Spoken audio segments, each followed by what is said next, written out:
Hey guys, today I have another patch notes video. This time is the monthly patch notes video, at least I'm assuming it's going to be the monthly one. I doubt there'll be another big update by the end of November. This is the latest update for Black Ops 3.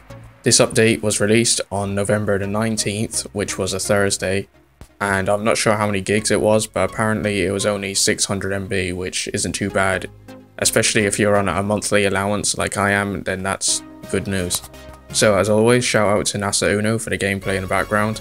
And as always, the full list of patch notes will be in the description. So if you want proper or like fully detailed on each one, each change and that, then go down into the description and have a look. So this update was on the PS4 and the Xbox One, and the patch update size apparently varies by platform and what region you're in. So included in this update, they include lobby leaderboards, bug fix. So let's just get straight into it. So for multiplayer, the general updates: leaderboards enabled in the barracks. Players are now awarded crypto keys in arena and public matches after playing consecutive matches in the same playlist. Team balancing in arena and public matches has been improved to more consistently maintain even teams. Fixed a UI error when entering prestige in the multiplayer front-end menus. Addressed a UI error in file share when selecting an empty tab. Addressed an issue where hosts were able to leave as soon as the game began. Fixed an issue where white boxes were appearing for custom classes in creator class. For general gameplay fixes, they've addressed a case where score streak kills were counting toward specialist kills for challenge completion. Fixed an issue where players could have attachments which should be locked after prestiging weapons. Players are now prevented from spawning at the same spawn point when there are high player counts in free-for-all and gun game.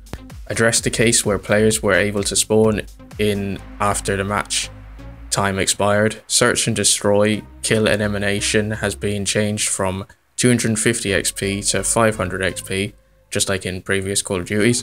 The Cerberus score streak can no longer be destroyed by a friendly teammate's power core score streak. The Mothership score streak will no longer count towards the hard counter challenge.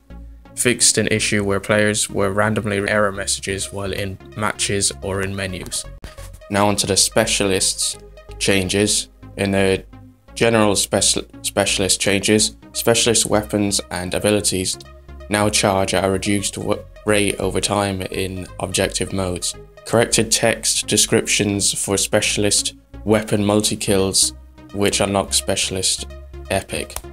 For the Outrider specialist character, Vision Pulse ability recharge speed has been slightly reduced.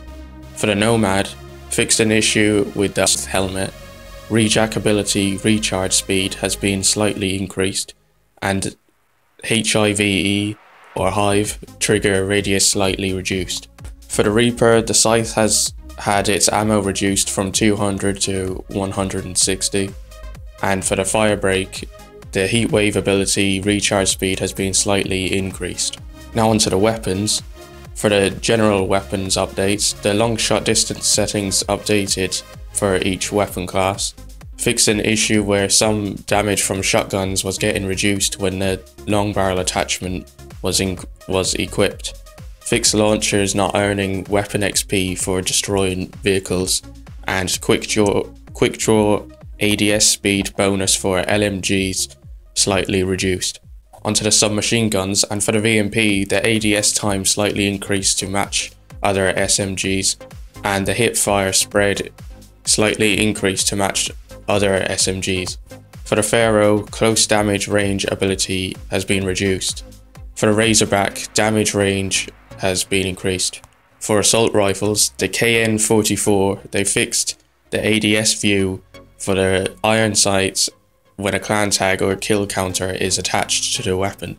For the XR2, the hip fire spread increased to match other assault rifles, and minor tweak to the fire rate.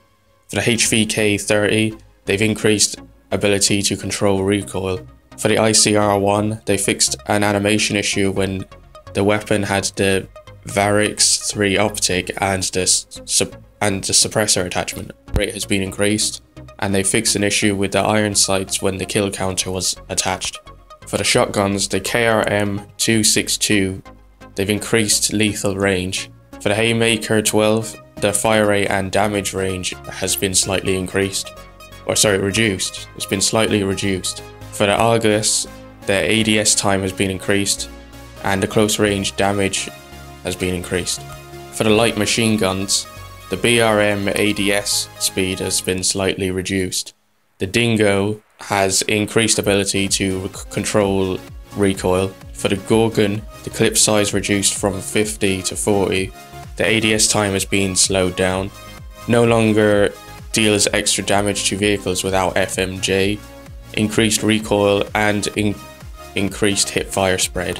For the 48 Dredge, they fixed magazine count on extended mag. This was previously ending on 1 bullet when playing a 6-round burst audio when the last bullet was fired, and they've slightly increased the ADS time. Onto the pistols, for the LK9, the close damage range has been slightly reduced. For the equipment, the thermite damage rate reduced, now takes longer to be killed by thermite.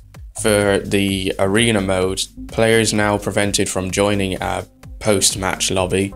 All banned items are now correctly being restricted while in-game. For challenges, they've addressed issues with hard counter, actionable intel, anti-up, fast earner, bypass security, hard counter, destroyer, defender, assault, steady aim, and focus challenges. These should now unlock and track progress correctly. For the maps, medals will all display in their respective sorted category in the medals section of the barracks.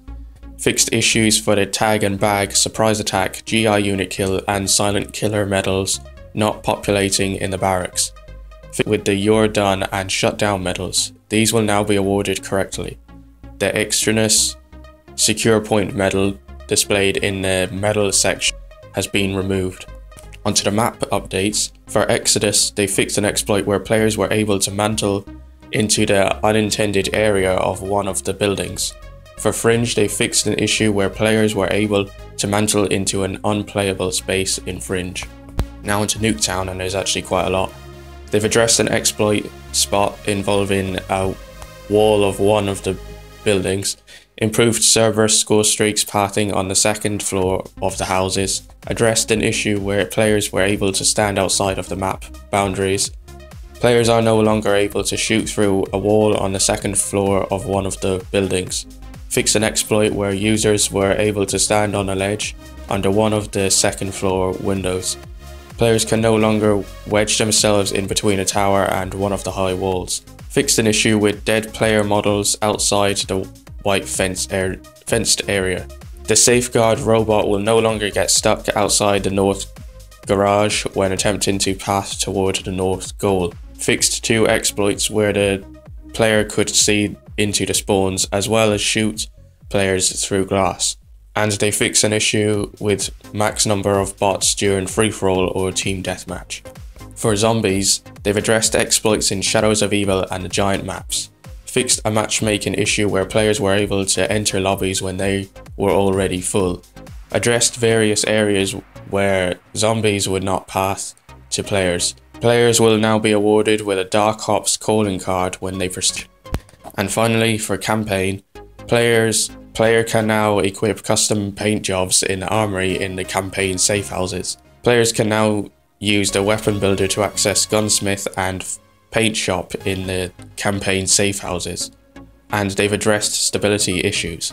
So that's it guys, as always, the patch notes, the full list of patch notes would be down below in the description. There was a lot of changes in this, which is a good thing because there was quite a lot of problems. So anyway, if you want to see more content like this, be sure to subscribe. Thanks very much for watching, and I'll see you in the next video.